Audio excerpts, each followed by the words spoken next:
बिस्मिल्लाहिर्रहमानिर्रहीम, अस्सलाम वालेकुम। मैं उसामा ज़ाहिद और आप देख रहे हैं मेरा ऑफिशियल फेसबुक और यूट्यूब चैनल। नाज़रीन कराम, चेयरमैन पीटीआई इमरान खान पर ख़तरे की तलवार मज़ीद लटकती चली जा रही है। आज उनकी तोशाखाना केस की समाअत थी। इसके अलावा उनका मिलिट्री ट्रायल केस के हवाले से भी समाअत थी। सिविल आदमी का मिलिट्री ट्रायल आर्मी एक्ट के तहत उनकी जो ट्रायल होने उस पर केस की समाअत है। जस्टिस उमर अता बंदयाल ने अहम रिमार्क्स देते हुए केस के चितड़े उड़ा के रख दिए हैं।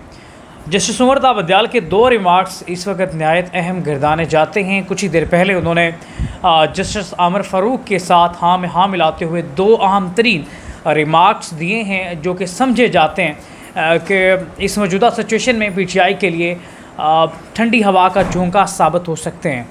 चेयरमैन पीटीआई और तहरीक इंसाफ आप भी जानते हैं कि मुश्किल तरीन चौराहे पर खड़ी है। तहरीक इंसाफ के लिए इस वक्त एक भी रिलीफ उनकी पार्टी के लिए, चेयरमैन पीटीआई के लिए अहम तरीन साबित हो सकता है। तो जिस तरह से जस्टिस उमर अता बंदयाल तहरीक इंसाफ को मुसलसल रिलीफ दे रहे हैं, तो तहरीक इंसाफ जस्टिस उमर अता बंदयाल से काफ़ी उम्मीदें लगाए बैठी है। लेकिन इससे पहले ऑलरेडी मैं बता चुका हूँ कि जो सिविल आदमी का आर्मी ट्रायल है उस केस में कोई जान नहीं है। वो केस मैं नहीं समझता कि सुप्रीम कोर्ट आम आदमी के केस को आर्मी की तरफ फेंकेगी।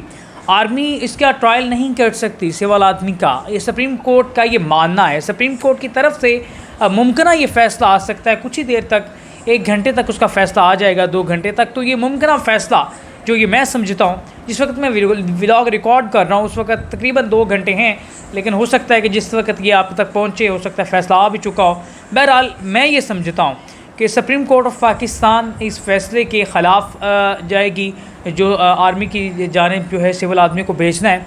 दूसरी तरफ तोशाखाना केस में जान नहीं है। आप अगर न्यूट्रल होकर इस तमाम तर सूरत हाल को देखें तो तोशाखाना केस में जान नहीं है। तोशाखाना केस में इस तरह से जान नहीं है कि उसके मदई कौन है, उनको भी देख लें ज़रा। स्पीकर कौमी असम्बली राजा परवेज़ अशरफ, वो भी साबिक़ वज़ीर आज़म रह चुके हैं। यूसुफ रज़ा गिलानी साबिक़ वज़ीर आज़म रह चुके हैं। नवाज़ शरीफ हैं, शहबाज शरीफ मौजूदा वज़ीर आज़म हैं। इसके अलावा आप देखें कि सबके ट्रायल की तरफ अगर आप जाएँ तो हर किसी ने बहती गंगा में हाथ धोए हैं और मौलाना फजल रहमान ने भी तोशाखाना से चीज़ें दी हैं। तो एक शख्स को उस पर जो फ़र्द जुर्म आयद करने के लिए आप पूरे कानून का तहस नहस फेर दें, इस तरह से नहीं हो सकता। सिस्टम से आप हज़ारा बार टकरा लें, लेकिन अवामी सतह पर चेयरमैन पीटीआई की मकबूलियत में कोई दो राय नहीं है। तो आप ये समझें कि आप इस तमाम तर सूरत हाल को पसे पुश्त डालते हुए आप अगर ये समझते हैं कि यहाँ पर तहरीक इंसाफ को रिलीफ ना दिया जाए तो ये गलत होगा, क्योंकि चेयरमैन पीटीआई ने एक और भी छक्का मारा। उन्होंने कहा कि जो मेरे मिलिट्री सेक्रेटरी हैं ब्रिगेडियर चीमा साहब, उन्होंने ताइफ भेजे हैं, क्योंकि एक वज़ीर आज़म का प्रोटोकॉल होता है, वो ख़ुद तो नहीं मार्केट में जा सकता तोशाखाना के ताइफ भेजने के लिए। तो उन्होंने कहा कि मेरे मिलिट्री सेक्रेटरी ब्रिगेडियर चीमा साहब को हाज़िर कर लें, तो वो उस पर गवाह हैं, उनको बुला लें। इसके अलावा उन्होंने अपने तहरीक इंसाफ के सेक्रेटरी जनरल रऊफ़ हसन साहब का भी नाम दे दिया। तो इसके हवाले से जज हुमायूं दिलावर ने 2 टोक फैसला करते उन्होंने कहा कि गवाह गैर मुतल्लिका हैं तो गवाहों को एक्सेप्ट नहीं करते।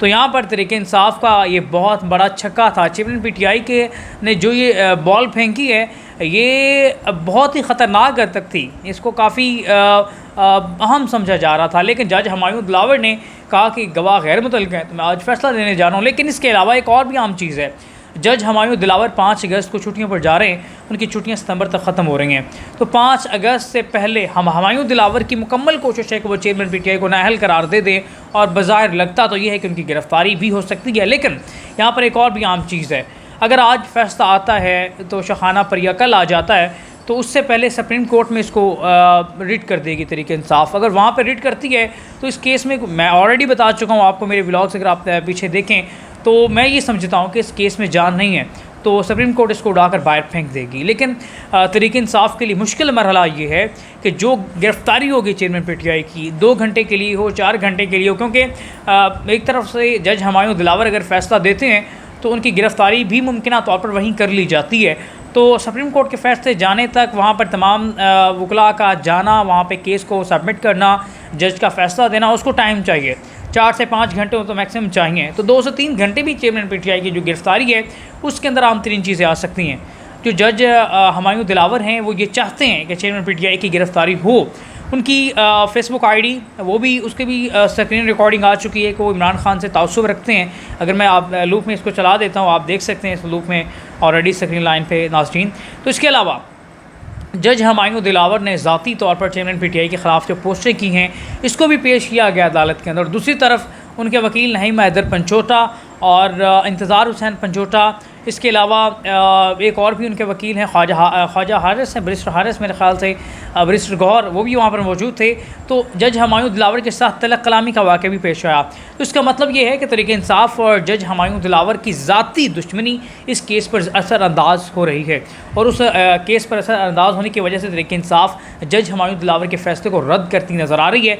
लेकिन फ़ैसला जो भी होगा, चेयरमैन पीटीआई फ़िलहाल रिलीफ हासिल कर चुके हैं, लेकिन जज हुमायूं दिलावर का फ़ैसला उनकी छोटी मोटी गिरफ्तारी जो है वो डाल सकता है। 3 से 4 घंटे की गिरफ्तारी जो है बज़ाहिर लगता है कि उनकी हो जाएगी। बहरहाल तहरीक इंसाफ के लिए बहुत बड़ा रिलीफ था। जस्टिस आमिर फ़ारूक और जस्टिस उमर ताबंदियाल के रिमार्क्स तहरीक इंसाफ के लिए ठंडी हवा का झोंका साबित हुए हैं। बहरहाल देखते हैं अगले 2 से 3 घंटे की समाअत के दौरान जो फ़ैसले आते हैं इंशाल्लाह आपके साथ मैं शेयर कर दूँगा। इसी के साथ अपने मेज़बान उसामा ज़ाहिद को दीजिए इजाज़त। अल्लाह ने के बाद।